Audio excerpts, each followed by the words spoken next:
বিসমিল্লাহির রহমানির রহিম। আসসালামু আলাইকুম প্রিয় দেশবাসী, যে যেখানে আছেন আশা করি সবাই ভালো আছেন, ভালো থাকবেন। আমি লন্ডন থেকে ঋতু রহমান বলছি। আর ভালো থাকার জন্যই হাসিনাকে আমাদের দেশ থেকে তাড়ানো। আমি আসলে আমার নেতা তারেক জিয়ার সম্পর্কে কিছু বলতে চাই। ওনার সম্পর্কে বলা মানে আমার ধৃষ্টতা, তারপরেও বলি। আপনারা যদি মনে করেন এই তারেক জিয়া সেই 15 বছর আগেকার তারেক জিয়া, নো, এটা ভুল করবেন। তারেক জিয়া এখন অনেক বেশি পরিপক্ক, সে অনেক বেশি স্টাবলিশড। তার কথাবার্তায়, তার কাজে কর্মে তার ধ্যান ধারণা শুধু একটাই, বাংলাদেশকে নিয়ে। সে তার কথা চিন্তা করে না, তার পরিবারের কথা চিন্তা করে না। শেখ হাসিনা যেমন শুধু তার পরিবারের কথা চিন্তা করতো, বাংলাদেশের একটা মানুষের কথা চিন্তা করতো না। এবং সে তার চেহারা, মানুষকে মারতে মারতে তার চেহারা একটা খুনি রাক্ষসী চেহারা হয়ে গেছিল, যার মধ্যে কোনো মায়া মমতা ছিল না। কিন্তু আমাদের জিয়ার সন্তান তারেক জিয়া, সে আসলে আমার আমার ওনার কথা বলে আমি ইমোশনাল হয়ে যাই।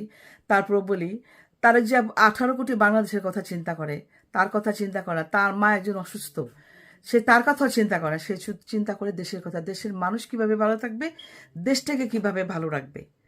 এটা হচ্ছে আমাদের নেতা। তারা যে দেশে আসবে, আশা করি আপনারা সবাই তাদের সাথে থাকবেন। আমরা তো আছি, আমরা থাকবো। আমি যেখানেই থাকি, আমি যখন যেখানেই থাকি, আমি আমার লিডারের সাথে আছি, ছিলাম, আছি এবং থাকবে ইনশাল্লাহ। হাসিনা তো বলে একটা, করে আরেকটা। হাসিনা বলে তার দেশ বাংলাদেশ, কিন্তু সে কিন্তু লেজ গুটে ঠিকই পালাচ্ছে। সে তার কারো কথা চিন্তা করে না।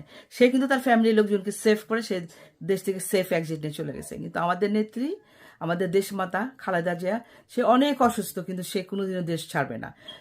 সে সবসময় বলে আমার দেশ, আমার বাংলাদেশ, আমি কেন দেশ থেকে চলে যাব। তারেক জিয়াকে লন্ডন থেকে তাকে ব্রিটিশ পাসপোর্ট দেওয়ার জন্য তাকে রিকোয়েস্ট করেছে। সে বলেছে না, আমি কেন লন্ডনের ব্রিটিশ পাসপোর্ট নেব, আমি বাংলাদেশি, আমার বাংলাদেশি পাসপোর্ট আমি চাই। সে লন্ডনের পাসপোর্ট এনে একটা ব্রিটিশ পাসপোর্ট পাওয়া মানে একটা স্বপ্ন। তারেক জিয়া এটাকেও প্রত্যাখ্যান করেছে। তারেক জিয়ার যে লিডার, তারেক জিয়ার যে লিডারশিপ, এটা তো হাসিনা কোনোদিন চিন্তা করতে পারে না। হাসিনা যত ক্রাইম আছে সেটা হাসিনাই করে এবং করেছেও। কিন্তু তারেক জিয়ার ছেলে, সে কখনো কোনো ক্রাইম করে নাই। মিথ্যে মামলায় তাকে যে অত্যাচার করেছে বাংলাদেশের মানুষ, আপনারা কি ভুলে গেছেন? ভুলে যাবেন কেন? আপনারা যদি মানুষ ভুলে যান না, তাকে কিভাবে মেরেছে, তাকে কিভাবে অত্যাচার করেছে, তার কোমরের হাড়টা পর্যন্ত ভেঙে ফেলছিল। সেই তারেক জিয়া এতটা বছর কষ্ট করেছে। এখন হাসিনাকে দেশ থেকে আমরা সবাই তাড়িয়েছি। তারেক জিয়ার বুদ্ধি, তারেক জিয়ার যে শিষ্টাচার, তারেক জিয়ার যে পলিটিক্যালি এগ্রিমেন্ট, এবং সারা দেশের সাথে যে তার সাথে যে কন্ট্যাক্ট, ইন্টারন্যাশনালি তার যে কন্ট্যাক্ট, সেই কন্ট্যাক্টেই কিন্তু হাসিনা দেশ থেকে পালাতে বাধ্য হয়েছে। আপনারা মনে করবেন না শুধু ছাত্ররা ছিল, ডেফিনেটলি ছাত্ররাও ছিল, বাংলাদেশের জনগণ ছিলেন, বাংলাদেশের সাধারণ মানুষরা ছিলেন। প্রতিটা পরিবার থেকে যারা অন্যান্য পার্টিও করেছে, তাদের ফ্যামিলির লোকজন রাস্তায় বেরিয়ে এসেছে। কারণ তারা আর খুনি হাসিনাকে দেখতে চায় না। তারা দেশের একটা পরিবর্তন চেয়েছে, দেশের থেকে তারা একটা শান্তির নিঃশ্বাস চেয়েছে। কিসের জন্য? হাসিনাকে দেশ থেকে তাড়ানোর জন্য।